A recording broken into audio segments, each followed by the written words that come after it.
Los filisteos reunieron su ejército para la batalla y acamparon en Efes Damim, que queda entre Soco en Judá y Aseca. Saúl respondió reuniendo a las tropas israelitas cerca del valle de Ela. De modo que los filisteos y los israelitas quedaron frente a frente en montes opuestos, separados por el valle. Luego Goliat, un campeón filisteo de Gat, salió de entre las filas de los filisteos para enfrentarse a las fuerzas de Israel. Medía casi 3 metros de altura. Llevaba un casco de bronce y su cota de malla, hecha de bronce, pesaba 57 kilos. También tenía puestos protectores de bronce en las piernas y llevaba una jabalina de bronce sobre el hombro.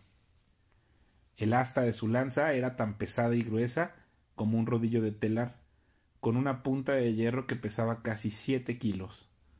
Su escudero iba delante de él. Entonces Goliat se detuvo y gritó mofándose de los israelitas: ¿Por qué salen todos ustedes a pelear? Yo soy el campeón filisteo, pero ustedes no son más que siervos de Saúl. Elijan a un hombre para que venga aquí a pelear conmigo. Si me mata, entonces seremos sus esclavos, pero si yo lo mato a él, ustedes serán nuestros esclavos. Hoy desafío a los ejércitos de Israel. Envíenme a un hombre que me enfrente. Cuando Saúl y los israelitas lo escucharon, quedaron aterrados y profundamente perturbados. Ahora bien, David era hijo de un hombre llamado Isaí, un efrateo de Belén en la tierra de Judá. En ese tiempo Isaí era anciano y tenía 8 hijos. Sus 3 hijos mayores, Eliab, Abinadab y Simea, ya se habían unido al ejército de Saúl para pelear contra los filisteos. David era el menor de los hijos. Sus 3 hermanos mayores se quedaron con el ejército de Saúl, pero David iba y venía para ayudar a su padre con las ovejas en Belén. Durante 40 días, cada mañana y cada tarde, el campeón filisteo se paseaba dándose aires delante del ejército israelita. Un día Isaí le dijo a David: Toma esta canasta de grano tostado y estos 10 panes y llévaselos deprisa a tus hermanos, y dale estos 10 pedazos de queso a su capitán. Averigua cómo están tus hermanos y tráeme un informe de cómo les va. Los hermanos de David estaban con Saúl y el ejército israelita en el valle de Ela, peleando contra los filisteos. Así que temprano a la mañana siguiente, David dejó las ovejas al cuidado de otro pastor y salió con los regalos como Isaí le había indicado. Llegó al campamento justo cuando el ejército de Israel salía al campo de batalla dando gritos de guerra. Poco tiempo después, las fuerzas israelitas y filisteas quedaron frente a frente, ejército contra ejército. David dejó sus cosas con el hombre que guardaba las provisiones y se apresuró a ir hacia las filas para saludar a sus hermanos. Mientras hablaba con ellos, Goliat, el campeón filisteo de Gat, salió de entre las tropas filisteas. En ese momento David lo escuchó gritar sus ya acostumbradas burlas al ejército de Israel. Tan pronto como las tropas israelitas lo vieron, comenzaron a huir espantadas. ¿Ya vieron al gigante?, preguntaban los hombres. Sale cada día a desafiar a Israel. El rey ha ofrecido una enorme recompensa a cualquiera que lo mate. A ese hombre le dará una de sus hijas como esposa y toda su familia quedará exonerada de pagar impuestos. David les preguntó a los soldados que estaban cerca de él: ¿Qué recibirá el hombre que mate al filisteo y ponga fin a su desafío contra Israel? Y a fin de cuentas, ¿quién es este filisteo pagano al que se le permite desafiar a los ejércitos del Dios viviente? Estos hombres le dieron a David la misma respuesta. Le dijeron: efectivamente, esa es la recompensa por matarlo. Pero cuando Eliab, el hermano mayor de David, lo oyó hablar con los hombres, se enojó. ¿Qué estás haciendo aquí?, le reclamó. ¿Qué pasó con esas pocas ovejas que se supone que deberías estar cuidando? Conozco tu orgullo y tu engaño, solo quieres ver la batalla. ¿Qué hice ahora?, contestó David. Solo hacía una pregunta. Entonces caminó hacia otros y les preguntó lo mismo y recibió la misma respuesta. Entonces le contaron a Saúl la pregunta de David y el rey mandó llamarlo. No te preocupes por este filisteo, le dijo David a Saúl. Yo iré a pelear contra él. No seas ridículo, respondió Saúl. No hay forma de que tú puedas pelear contra ese filisteo y ganarle. Eres tan solo un muchacho, y él ha sido un hombre de guerra desde su juventud. Pero David insistió. Yo he estado cuidando las ovejas y las cabras de mi padre. Cuando un león o un oso viene para robar un cordero del rebaño, yo lo persigo con un palo y rescato el cordero de su boca. Si el animal me ataca, lo tomo de la quijada y lo golpeo hasta matarlo. Lo he hecho con leones y con osos, y lo haré también con ese filisteo pagano, porque ha desafiado a los ejércitos del Dios viviente. El mismo Señor que me rescató de las garras del león y del oso, me rescatará de este filisteo. Así que Saúl por fin accedió. Está bien, adelante, y que el Señor esté contigo. Después Saúl le dio a David su propia armadura, un casco de bronce y una cota de malla. David se los puso, se ciñó la espada y probó dar unos pasos porque nunca antes se había vestido con algo semejante. No puedo andar con todo esto, le dijo a Saúl. No estoy acostumbrado a usarlo. Así que David se lo quitó. Tomó 5 piedras lisas de un arroyo y las metió en su bolsa de pastor. Luego, armado únicamente con su vara de pastor y su honda, comenzó a cruzar el valle para luchar contra el filisteo. Goliat caminaba hacia David con su escudero delante de él, mirando con desdén al muchacho de mejillas sonrosadas. ¿Soy acaso un perro? Le rugió David, ¿para que vengas contra mí con un palo? Y maldijo a David en nombre de sus dioses. Ven aquí, y les daré tu carne a las aves y a los animales salvajes, gritó Goliat. David le respondió al filisteo.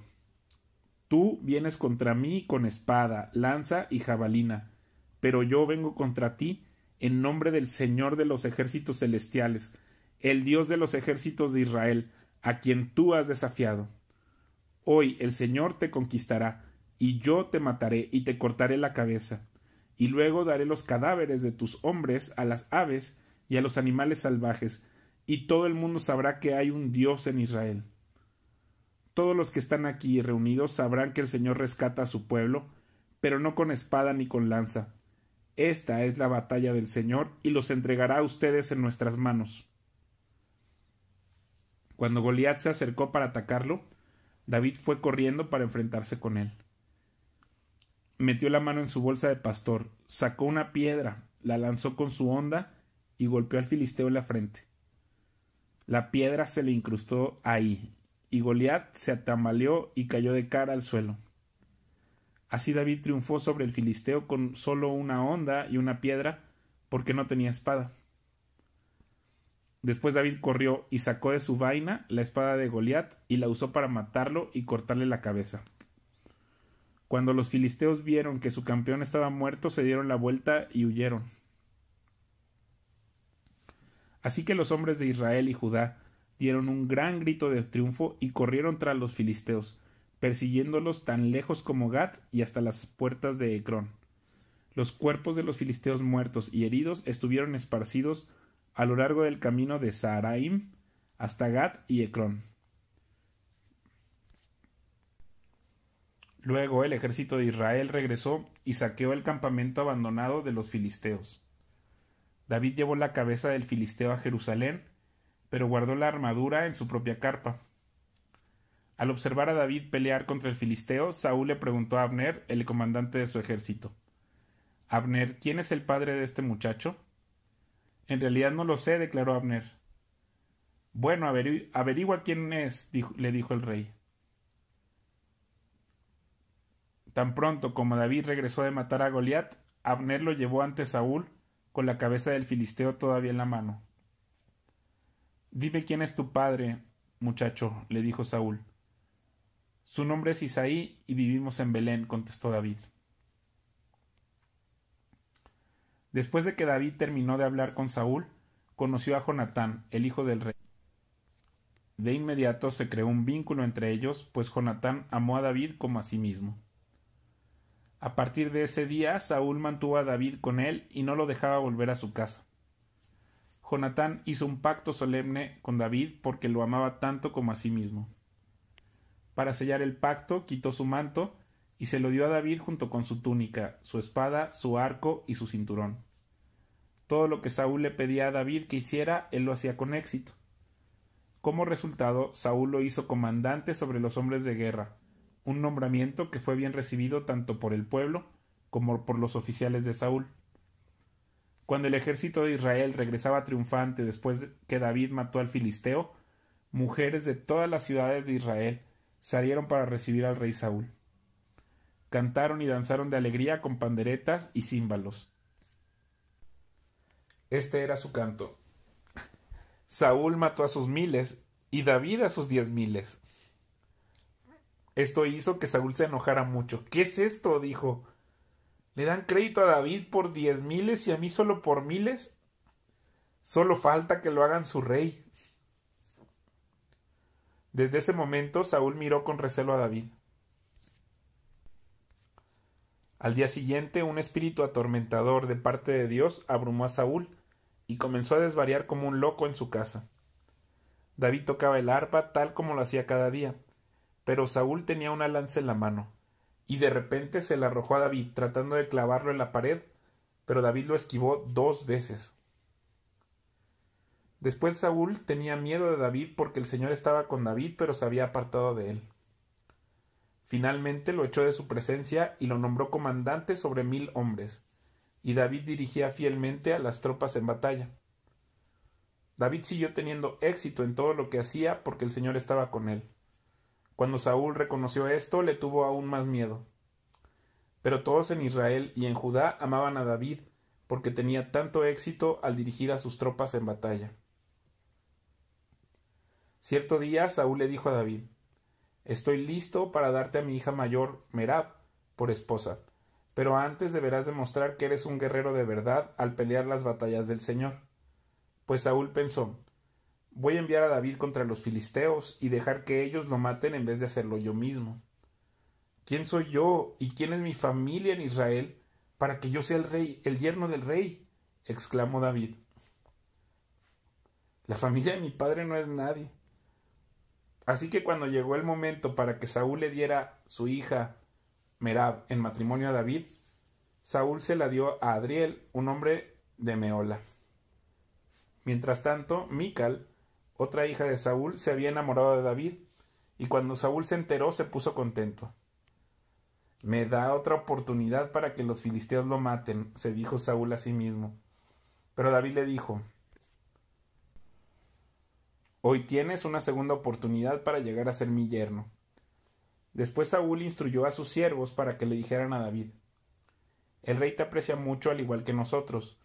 ¿Por qué no aceptas lo que el rey te ofrece y te conviertes en su yerno?». Cuando los hombres de Saúl le dijeron estas cosas a David, él respondió: «¿Cómo puede un hombre pobre y de familia humilde reunir la dote por la hija de un rey?». Cuando los hombres de Saúl le informaron al rey, él les dijo: «Dígale a David que lo único que quiero por dote son los prepucios de 100 filisteos. Vengarme de mis enemigos es todo lo que realmente quiero». Pero lo que Saúl tenía en mente era que mataran a David en la pelea. David estuvo encantado de aceptar la oferta. Antes de que se cumpliera la fecha límite, él y sus hombres salieron y mataron a 200 filisteos. Así que David cumplió con el requisito del rey, entregándole los prepucios de ellos. Entonces Saúl le entregó a su hija Mical por esposa. Cuando Saúl se dio cuenta de que el Señor estaba con David y cuánto su hija Mical lo amaba, le tuvo aún más miedo y quedó como enemigo de David por el resto de su vida. Cada vez que los comandantes filisteos atacaban, David tenía más éxito en contra de ellos que todos los demás oficiales de Saúl. Por eso el nombre de David llegó a ser muy famoso. Saúl les dijo a sus siervos y a su hijo Jonatán que asesinaran a David. Pero Jonatán, debido a su profundo cariño por David, le contó acerca de los planes de su padre. «Mañana por la mañana», lo previno, «deberás encontrar un lugar donde esconderte en el campo. Yo le pediré a mi padre que vaya ahí conmigo y le hablaré de ti. Luego te informaré todo lo que pueda averiguar». A la mañana siguiente, Jonatán habló con su padre acerca de David, diciéndole muchas cosas buenas de él. El rey no debe pecar contra su siervo David, le dijo Jonatán. Él nunca ha hecho nada para dañarte, siempre te ha ayudado en todo lo que ha podido. ¿Te has olvidado de aquella vez cuando arriesgó su vida para matar al gigante filisteo y de cómo el Señor le dio como resultado una gran victoria a Israel? Ciertamente estabas muy contento en aquel entonces. ¿Por qué habrías de matar a un hombre inocente como David? No hay ningún motivo en absoluto. Así que Saúl escuchó a Jonatán y juró: tan cierto como que el Señor vive, David no será muerto. Después Jonatán llamó a David y le contó lo que había sucedido. Luego lo llevó ante Saúl y David sirvió en la corte igual que antes. Entonces la guerra se desató nuevamente y David dirigió a sus tropas contra los filisteos. Los atacó con tanta furia que todos huyeron. Pero cierto día, cuando Saúl estaba sentado en su casa con una lanza en la mano, de repente el espíritu atormentador de parte del Señor vino sobre él como antes. Mientras David tocaba el arpa, Saúl le arrojó su lanza, pero David la esquivó, y dejando la lanza clavada en la pared, huyó y escapó en medio de la noche. Entonces Saúl mandó tropas para que vigilaran la casa de David. Se les dio la orden de que mataran a David cuando saliera a la mañana siguiente, pero Mical, la esposa de David, le advirtió: si no te escapas esta noche, te matarán por la mañana. Así que ella lo ayudó a salir por una ventana y él huyó y escapó. Luego ella tomó un ídolo y lo puso en la cama de su esposo, lo cubrió con mantas y puso un cojín de pelo de cabra sobre la cabeza. Cuando las tropas llegaron para arrestar a David, ella les dijo que estaba enfermo y que no podía levantarse de la cama. Pero Saúl envió a las tropas de nuevo para prender a David y les ordenó: tráiganmelo con cama y todo para que lo mate. Pero cuando llegaron para llevarse a David, descubrieron que lo que estaba en la cama era solo un ídolo con un cojín de pelo de cabra en la cabeza. ¿Por qué me traicionaste así y dejaste escapar a mi enemigo?, le reprochó Saúl a Mical. Tuve que hacerlo, contestó ella, me amenazó con matarme si no lo ayudaba. Así que David escapó y fue a Ramá para ver a Samuel, y le contó todo lo que Saúl le había hecho. Entonces Samuel llevó a David a vivir con él a Naiot. Cuando Saúl se enteró de que David estaba en Naiot de Ramá, envió tropas para capturarlo. Pero cuando llegaron y vieron que Samuel dirigía a un grupo de profetas que estaban profetizando, el Espíritu de Dios vino sobre los hombres de Saúl, y ellos también comenzaron a profetizar. Cuando Saúl se enteró de lo que había pasado, envió a otras tropas, pero ellos también profetizaron. Lo mismo sucedió por tercera vez. Finalmente Saúl mismo fue a Ramá y llegó al gran pozo en Secú. ¿Dónde están Samuel y David?, preguntó. Están en Naiot de Ramá, le informó alguien. Pero camino a Naiot de Ramá, el Espíritu de Dios vino incluso sobre Saúl, y él también comenzó a profetizar por todo el camino hasta Naiot. Se quitó la ropa a tirones y quedó desnudo acostado sobre el suelo todo el día y toda la noche, profetizando en presencia de Samuel. La gente que lo vio exclamó: ¿qué, hasta Saúl es profeta?